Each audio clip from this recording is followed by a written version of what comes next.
Patreon.com/the Walk-Off Podcast. $4 a month gets you in there. If you're watching this right now and you haven't hit the like button, Billy, get on it. Bug your brother. Tell him to do the same. Chris Bassitt.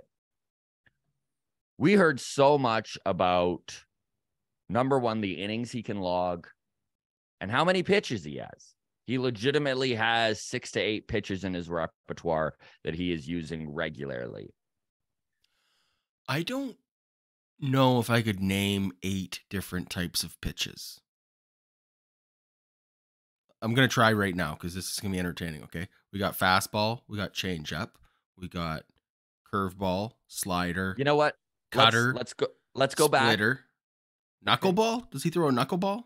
He doesn't, but that's a pitch. We got to count it. Circle change?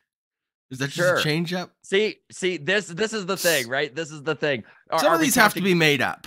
Are we counting 4-seam and 2-seam? And 2-seam, yeah, that's fair. Right. Like, how does this break down? And my guess is that, you know, he probably is it like you said with the circle change. Like, is he throwing 2 chains up? I don't know. Does he have an ephus up his sleeve? Please tell me he does.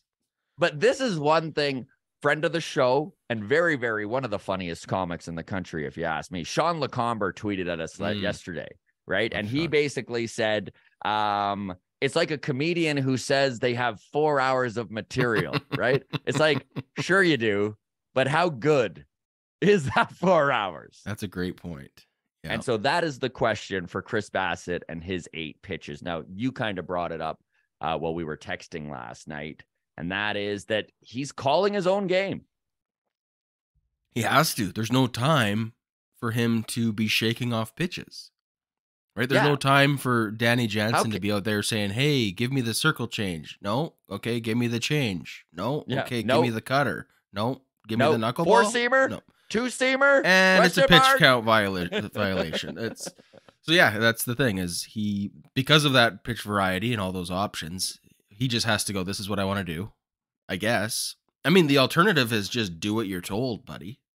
I guess would be. And maybe that is the solution, because here's the truth of the matter. We always talk about what a difficult art calling a game is.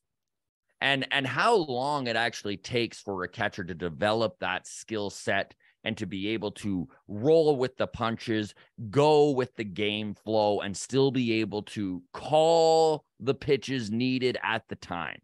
And now all of a sudden with the pitch clock, more and more pitchers are taking that on themselves, right? To save time. But I don't know if this is necessarily what's best for the pitcher, because they are so used to the catchers kind of calling the game, doing the research for them. We watched Alek Manoah just seem incredibly uncomfortable on the mound in his start in that opening day of the season. We also watched him midway through the game try and give it back to Kirky. I know Kirky wound up getting called for a pitch clock violation as he was trying to fumble with the pitch comm to switch it back to him being the one calling the game. So maybe what has to happen is just what you said. Maybe the solution is as simple as you just do what your catcher says. Mm-hmm. Talk to him between innings and let him know. Let him know after warm up. Hey, more communication. My cutter isn't cutting today. Let's eliminate that. Please don't make me throw that pitch. You know. No, I don't wish to overblow Chris Bassitt's start yesterday. It is his first start of the season. He did look okay in spring. Are you worried about yesterday? I know we talked about Bassitt on long toss, and I know Garth, friend of the show, Garth Yorgi, long toss veteran, if you will. He was down. And he was just like, I haven't seen a pitcher get hit that hard on that many pitches. And even Chris Bassitt came out after the game and was like, they were literally on all 6 of my pitches. Here's a question for you. Last year, I think it was, Kenta Maeda of the Twins was pitching against the Rays. And this was, I think, covered by Jean Boy, hilariously, of course. But it was a pitch comm situation in which he was calling his own pitches, I believe. But it was being played in the catcher's helmet too loudly in an empty Tampa Bay Tropicana field. So the umpire could hear the pitch comm. the hitters could hear the pitch comm. Nobody said anything, of course, but they were hearing fastball inside, Yeah. right? I just have to wonder if that is happening at all. Like, that's what I don't That's like how about the bad he was idea. hit. Like, That's that's what how I, well, hard he was hit. and that's what I don't like about even Manoah calling his own pitches too. Is like there's a reason that the pitch call goes from like is one directional, right? There's a reason that even Yes. before pitch comm, other than Zach Greinke, and we'll get to him in a minute, pitchers weren't out there going, "Hey, I'm throwing the fastball. Hey, I'm throwing the," like you don't want any chance of the hitter being tipped off. And just the idea of like Chris Bassett's going to type his code in and then Danny Jansen's going to hear it, but hopefully the guy standing 1 foot away doesn't also hear it. Like, we've all been on a bus or a train where the guy or the girl sitting next to you has their AirPods in, but you can hear what they're listening to, right? You I can don't hear know. the self-help tape. Yeah. You can hear that. Don't jump. You're like, I needed that. Yeah, I needed that too. Thanks for sharing, right?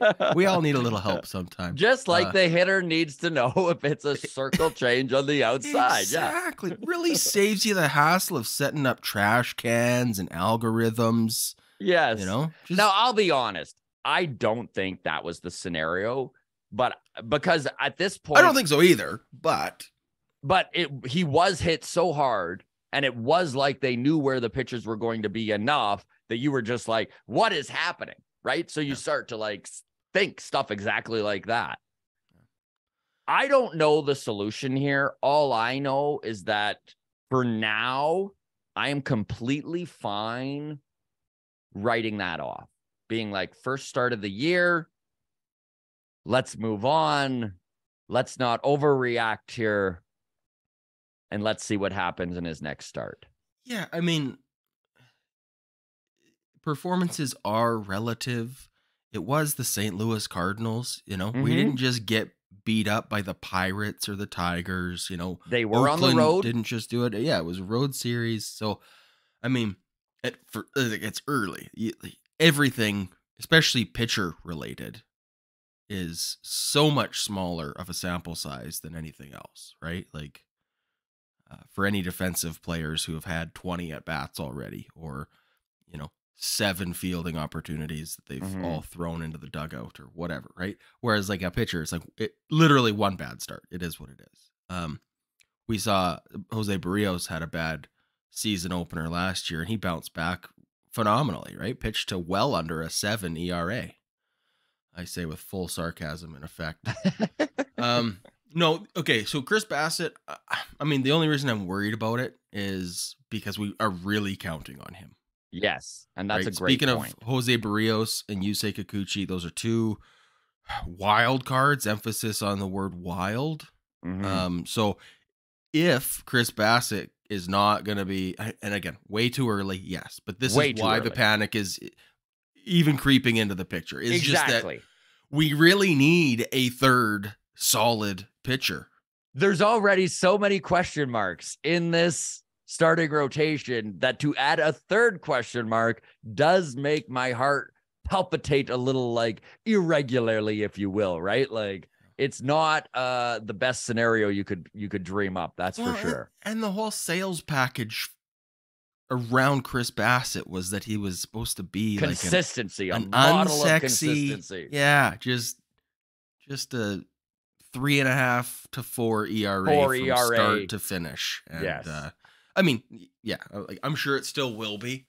And to put things in perspective, okay, he did allow, this is his worst start in like 2 or 3 years.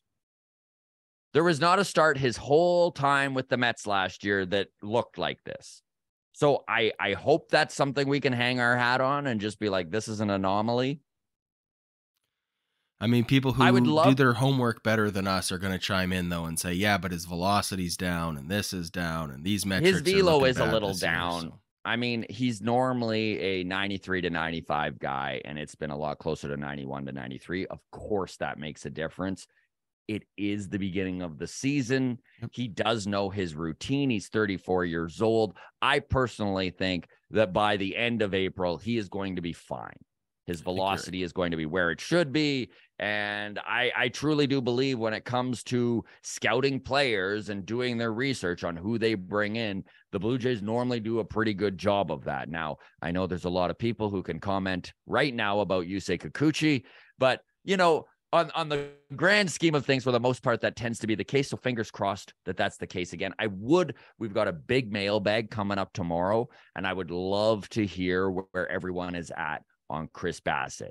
Is the panic that's being had premature? I like to think it is, but would love to hear what all of you listening think. And we'll get to that tomorrow. Did you have anything to add on Chris Bassitt and him moving forward? No, I do not. It is a confidence is still right where it was. Frustration is a little elevated, but it's gonna have to sort itself out. So I don't know. I'm not gonna bet even if he no. I was gonna say even if he pitched exactly like that 3 more times by the end of April, I'm not gonna be panicked. If he has 3 more bad starts in a row, I am gonna be panicked. But I don't foresee that I think we coming. all will. The whole Knock fan on base wood. will be losing their mind. Yeah. One day at a time. Let's take it one day at a time. Before we wrap up, a big thank you to our sponsor, Left Field Brewing. If you're in Toronto and you have yet to try Left Field beer, you really should. It's one of my favorite when I was living there.